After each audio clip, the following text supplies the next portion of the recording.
मुंबई पुणे द्रुतगती महामार्गावर टँकर उलटल्यानं तब्बल 30 तास वाहतूक कोंडी झाली होती। या गंभीर परिस्थितीची दखल घेत महाराष्ट्राच्या उपमुख्यमंत्री सुनेत्रा पवार यांनी तात्काळ मदतीचे निर्देश दिले। त्यानुसार पिंपरी चिंचवड महापालिका स्थायी समितीच्या माजी अध्यक्ष सीमा सावळे यांनी जागेवर जाऊन आपल्या सर्व कार्यकर्त्यांच्या सहकार्यानं पाणी आणि नाश्त्याचं वाटप केलं। मंगळवारी 3 फेब्रुवारी सायंकाळी 5च्या सुमारास खोपोलीजवळ ओडुशी बोगद्याजवळ अत्यंत ज्वलनशील गॅस वाहतूक करणाऱ्या टँकरचा भीषण अपघात झाला होता। या अपघातानंतर टँकरमधून गॅसची गळती सुरू झाल्यानं सुरक्षेच्या कारणास्तव मुंबईकडे जाणारी वाहतूक ही तात्काळ बंद करण्यात आली होती। परिणामी द्रुतगती महामार्गासह जुना पुणे मुंबई मार्गही बंद ठेवण्यात आला। या अपघातामुळे तब्बल 25 किलोमीटर पर्यंत वाहनांच्या लांब रांगा लागल्या होत्या। अनेक प्रवासी वाहनांमध्ये अडकून पडले होते। या कोंडीत रुग्ण, ज्येष्ठ नागरिक, लहान मुले, महिला, पुरुष अशा सर्वांनाच प्रचंड त्रास सहन करावा लागला। सुनेत्रा ताई यांनी या परिस्थितीचं गांभीर्य ओळखून तातडीनं उपाययोजना करण्याचे निर्देश दिले। राष्ट्रवादी काँग्रेसच्या नेत्या पिंपरी चिंचवड महापालिका स्थायी समितीच्या माजी अध्यक्षा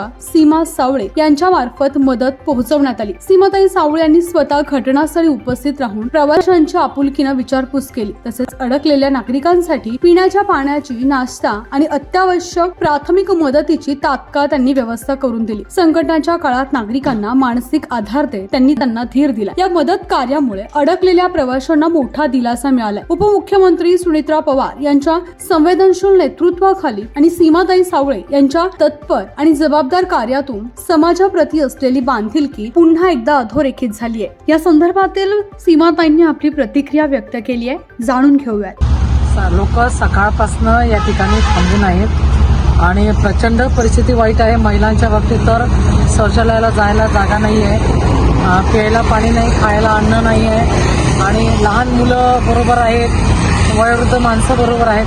त्यामुळे परिस्थिती अत्यंत बिकट आहे लोकांची। हजारो प्रवासी आहेत आता अडकलेले। खरं तर इतक्या दूर जाणं सुद्धा शक्य होत नाही, लोकांपर्यंत पोहोचणं सुद्धा शक्य होत नाही आहे। प्रचंड लोक त्या ठिकाणी अडचणीमध्ये आहेत आणि हजारो लोक सकाळपासून त्या ठिकाणी अडकलेली आहेत।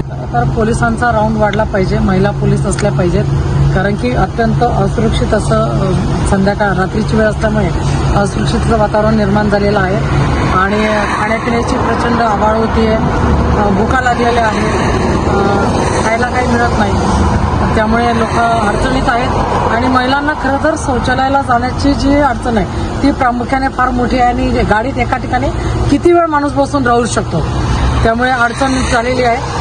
पोलिसांची गस्त वाढवली पाहिजे आणि मदतीसाठी नक्कीच तिथे काहीतरी वेगळे प्रयत्न करणं फार गरजेचं झालेलं आहे। आम्ही आता या ठिकाणी मी माझ्या कार्यकर्त्यांबरोबर या ठिकाणी मदत आम्ही घेऊन पोहोचलो होतो। जवळपास गेले 2-2.5 तास झाला आम्ही या ठिकाणी मदत करण्याचा प्रयत्न करतोय। राज्याच्या उपमुख्यमंत्री माननीय सुनेत्राताई पवार यांच्या सूचनेनुसार आम्ही या ठिकाणी मदत घेऊन आलो होतो।